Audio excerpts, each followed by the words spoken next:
Hi everyone. This week we're going to continue with our series on how to work on yourself while you're single. So today is point number 2. So point number 2 is just two basic things that I would like to highlight. Number 1 is that birds of a feather flock together, or show me who your friends are and I'll tell you who you are. And number 2 is misery loves company. So, why I'm talking about these two things in this topic is that if you are planning to have a good, successful, happy marriage, you have to pay attention to the people around you, the people you're spending your time with, because the people you spend time with constantly feed into your spirit, into your ideas, into your beliefs, into your soul, without you realizing it. So, the more time you spend with certain people, then the more of their ideas that will impress on you. I hope that makes sense. So basically, if you hang around people that are very negative about marriage and people that have nothing good to say about marriage or about people of the opposite sex, then that's going to build the majority of your ideas towards marriage. It's just that basic. What sometimes, it's a bit difficult for you to completely avoid hanging around people that have negative things to say about marriage, because it seems like that's like the in thing. You have more people that have negative things to say about marriage than people that have positive things to say about marriage. But the more important thing is, number one, do not engage in such conversations, because as you engage in such conversations, you're feeding your spirit and you're speaking into the atmosphere. If you're going to sit there and people are going to be talking negatively about marriage, about men or about women, and you add your 2 cents in it, then you've just agreed with them, so to speak, and you've sowed that into your spirit and into your mind and into your subconscious. So whenever now you want to be open-minded to find a partner, it's going to be very difficult, because you can't get yourself out of that zone of being negative, of always having negative things to say. So you always anticipate to find negativity in any marriage or in any relationship that you decide to embark on. And then once again, you become that person that's always on the defense, even if no one has said anything and no one has attacked you and no one has done anything bad against you, you're always going to assume that, at some point he's going to do something wrong, because that's what all men do. I know men cheat. And that's not a good thing. So that's one side of it. The other side of it, if you decide that you're going to hang around people like that have such negativity towards marriage, then, which I absolutely hate, because I've had conversations with people that really deserve better, but they have just made peace and accepted that all men cheat. And they're willing to accept that. They're willing to stay in relationships with someone who's constantly cheating on them, or they're willing to get into relationships where they don't expect to be with someone who is not cheating on them, or someone who is a good man that is not, violent towards them, or a good woman that just loves him and just treats him right and is not going to disrespect him and all those things.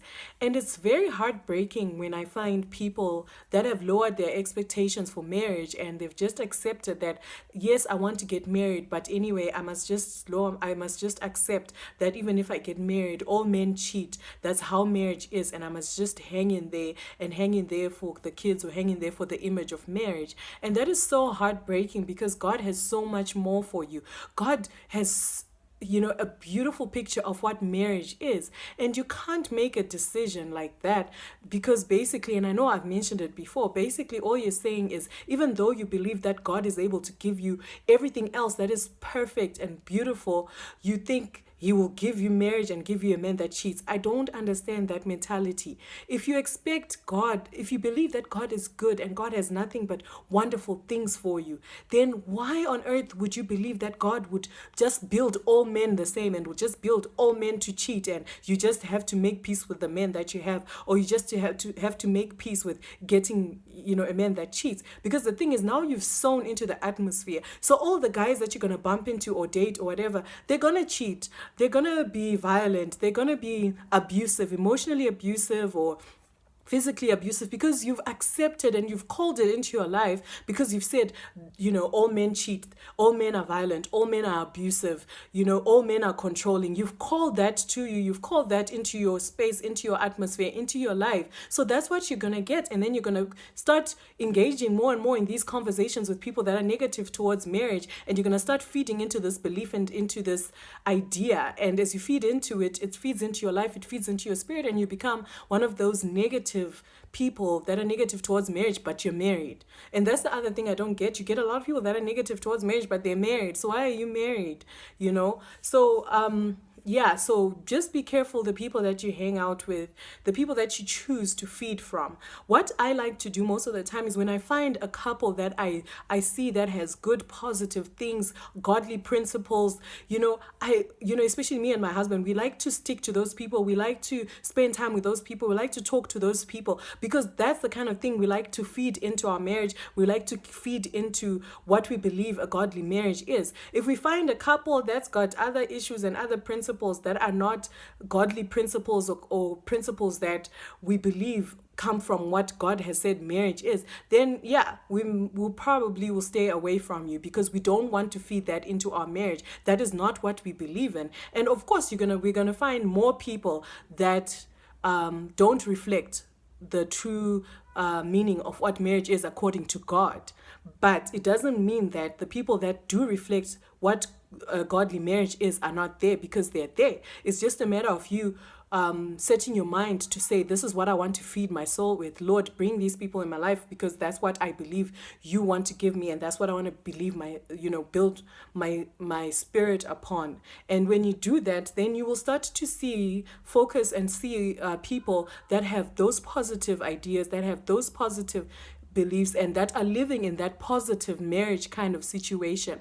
I have met so many guys that are so faithful, that are so God loving, that love their wives, that go to the ends of the world for their wives. I've met them, because they are there, because I believe that that's what God has for us. So even when I was single, I refused to believe that, I am going to get married to someone that's going to constantly cheat on me, because that's just the way men are. I refused that. It was not a part of my conversation. I'd always avoid conversation like that. Whenever people start talking about that, I didn't participate in it, because I didn't believe in it. And now I see the fruits of the principles I had decided to stick to, and things that I had decided to not involve myself in. Because everything that you make a decision about is going to come out as seed that you're putting in and sowing, and it's going to come out as fruit, and you will see it in your life. Whatever you decide to involve yourself with, the conversations, the people, your ideas, your thoughts, you will see the fruit manifest in your life directly, based on what you have decided to feed your soul and your spirit. And the other point quickly that I had highlighted is that misery loves company. So you have to be careful of people that are bitter towards marriage, or people that are unhappily married. They'll always go out of their way to try and convince single people that you will never find a good guy. You'll never find a guy that doesn't cheat. You'll never find a happy marriage. And they'll try to convince you so hard, because misery loves company. And the last thing that they ever want is for you to prove to them that the choice they made to stay in a marriage that is not happy and ungodly